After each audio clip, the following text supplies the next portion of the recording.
Minggu pagi, hujan pula. Masih enak banget buat laya-laya sebenarnya. Tapi ada sesuatu yang mengusik hati gue. Kayaknya harus gue omongin gitu ya, harus gue bikin video soal ini.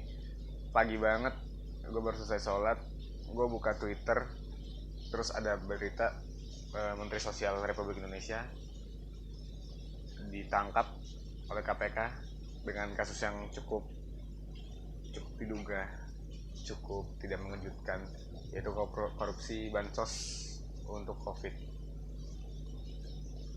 Eh, Mungkin video ini akan jadi sedikit social commentary soal beberapa hal yang terjadi minggu-minggu ini. Dua menteri dalam waktu yang relatif sangat-sangat singkat, dan ada salah satu sumber yang cukup oke gue rasa ya, cukup orang dalam gitu, gue baca di Twitter. Dia bilang, don't worry, there's still more on to go. Ada beberapa, ada lagi yang bakal kejadian. Menteri lagi berarti ya, mungkin. I don't know. Eh, Mungkin komentar atau opini ini, yang jelas gue orang awam, itu jelas. I'm still young, gue 19 tahun. Gue bahkan bukan mahasiswa saat ini. Gue nggak belajar, bukan nggak belajar ya. Ya gitu deh, pokoknya gue orang awam. Jadi sekali lagi channel ini gue buat untuk apa yang gue rasa perlu gue sampaikan dan apa yang gue pelajari, itu yang lebih penting. Apa yang gue pelajari gue coba ekspresikan. Kenapa? Supaya gue lebih paham, karena ketika lo membicarakan mau nggak mau lo harus lebih paham kan ya, lo harus bisa bikin poin-poin. Edi Prabowo korupsi benur ya, eh, bibit lobster, sekarang di batubara, bansos COVID-19. Menurut gue ini cukup mengejutkan ya, karena 2 minggu ini beruntun gitu. Cuman pikiran gue gini loh, setiap kali gue lihat tersangka korupsi, koruptor gitu ya, gue nggak tahu ini benar, gue nggak tahu ini salah. Ini apa yang gue rasakan pribadi. Sejujurnya gue tuh nggak pernah bisa full 100% menyalahkan mereka. Misal, gue lihat berita ada pembunuhan keji, orang tua membunuh anaknya atau anaknya membunuh orang tua, bla bla bla, pembantaian, bla bla bla. There is a 100% hates on the person and the crime that he did or she did. Gue bisa, oke, okay, gue menyalahkan dia, he's mean, he's uh, apa yang The Boys bilang ya, diabolical, he's diabolical, dia jahat banget, jahat banget. Gue tahu banyak banget orang yang benci korupsi, jelas koruptor juga sangat-sangat dibenci. Tapi kalau gue pribadi, ada sedikit titik yang ada di hati gue dan bilang, kasihan juga dia. Kenapa? Gue akan kasih tahu. Gue, pikiran gue ya, kemungkinan besar ada kemungkinan, ya dia yang lagi apes aja. Ngerti nggak maksud gue? Di antara permainan yang a big game, a huge game, mungkin dia yang jadi tumbal gitu loh. Apalagi dengan strata menterinya. I mean, you get me. Korupsi itu kan bukan sesuatu yang pribadi dan kecil ya. You know what I mean? Kasus-kasus korupsi selama ini bukan seorang personal nyolong-nyolongin duit, tapi biasanya ada agreement yang terjadi di dalamnya. Entah itu gratifikasi, gua ngasih lo hadiah karena something, karena lo menangin gua tender or something, atau bagi-bagi jatah or something or something. Bagi-bagi jatah, ingat. Kalau namanya bagi berarti beberapa, ya kan? Nggak pernah ada single player in this kind of game. And I don't know exactly who to blame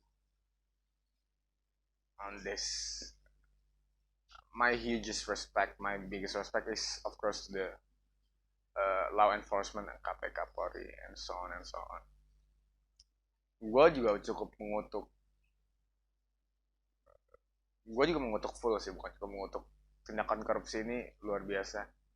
But again, I don't know who to blame gitu loh. Gue kadang-kadang punya side dalam diri gue ya, ketika gue melihat seseorang, melihat sesuatu efek gitu ya, gue coba membayangkan what if I'm on their shoes, what if I'm walking on their shoes.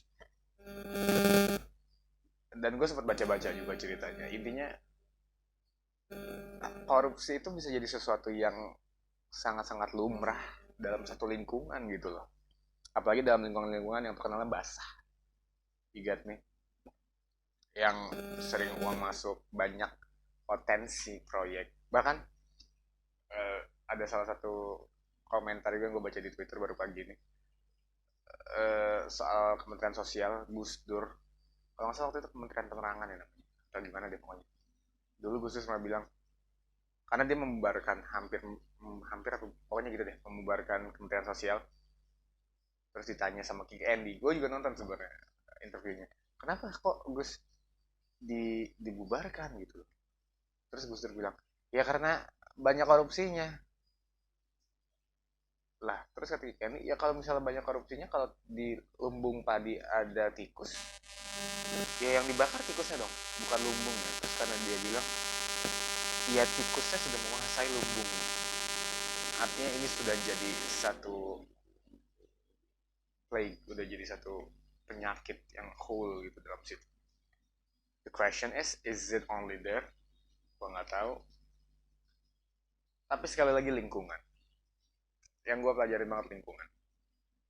Kalau gue bisa membayangkan sangat, nggak usah di politik deh, di kantor aja, ketika sekeliling lu melakukan hal itu, korupsi, manusia cenderung akan melabeli itu sebagai sesuatu yang tidak salah dong, benar nggak? Kenapa bisa orang semua taruh korupsi itu jahat tapi tetap melakukan korupsi? Karena ada penyangkalan menurut gue. Pertama, mereka nggak akan mengaku itu korupsi, mereka nggak akan mengaku itu maling, mereka akan, they think they deserve it. Itu kan yang terjadi kemungkinan besar. Sekali lagi, gue awam, I don't know anything, I don't have any tendencies, gue nggak punya kepentingan apa-apa. Ini pikiran gue pribadi. Lingkungan. Gimana kalau lingkungan semuanya korupsi dan mereka akhirnya mendidik lo, mengubah lo, persepsi lo menjadi itu sesuatu yang normal gitu loh. Ya ini bukan korupsi, ini mah bukan duit rakyat, kita kan sudah bekerja keras and so on. I don't know. Intinya tadi kenapa gue bilang, gue selalu punya mungkin 1%, 1-2% sedikit rasa kasihan terhadap mereka yang ditangkap. Kenapa? Ya karena sekali lagi bisa jadi mereka tumbal dari a big game. Mungkin sedikit mirip dengan tahanan politik gitu kali ya. Bisa jadi main tumbal-tumbalan, atau dia keceduk satu dan banyak di belakangnya. I don't know.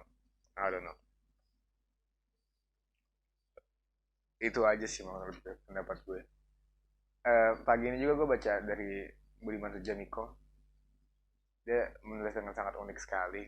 Dia bilang kurang lebih ya, itulah suka dukanya jadi pejabat publik. Lu udah sangat tabu kalau udah membicarakan uang, bla bla bla bla, dan kenikmatan diri sendiri. Lu udah nggak bisa bebas mengutarakan kenyamanan diri lu dan keluarga lu. Dan dia bilang, oh ya udah, gue udah bukan pejabat publik, ya gue udah bebas nih sekarang, ada bisnis apa nih, dia bilang gitu. Dia bilang juga ketika dia jadi pejabat publik, ada hal-hal yang pun legal ini, dan ini mungkin jadi underlying kali ya, jadi salah satu poin yang paling penting. Dia bilang ada hal yang legal tapi tidak etis bagi pejabat publik. Legal, legal, boleh secara hukum, sah-sah aja sih. Cuman kalau lu gitu ya, jadi pejabat publik, kok masih ada ini legal tapi tidak etis. Dan hal kalau ketangkap kan pasti tidak ilegal dan tidak etis ya. Tapi juga ada nih hal-hal yang legal dan tidak etis. Tapi kan norma sesuatu yang subjektif ya sekali lagi. Ya udah terserah lo mau gimana. Dan dia bilang juga bagi seorang pejabat publik, sahabat, lingkungan, teman, kondisi pejabat publik ini yang bersih adalah sebuah harta yang paling berharga.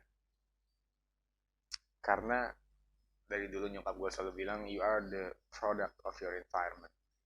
Lo adalah produk dari lingkungan lo. Kalau lingkungan lo, dan ini di segala bidang ya. Gue pun waktu sekolah eh, ada mungkin kecil-kecil, misal oh uang kas nih, ada sisa, and so on and so on.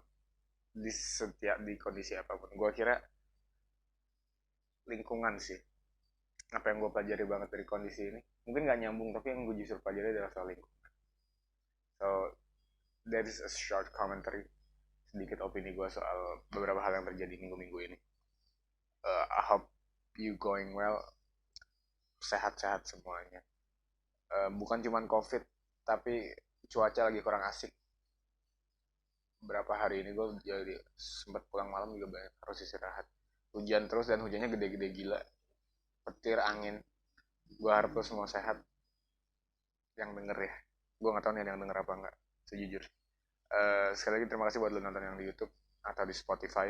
Go check out my Spotify, karena ini kan videonya panjang ya, dan gue ngomong doang nih, gue nggak ngedit, nggak ada image apa. Gue kira ini akan sangat akan nyaman ketika didengarkan di versi podcast di Spotify. Simply search The Weekly Wise and you're on. Happy Sunday and thank you so much.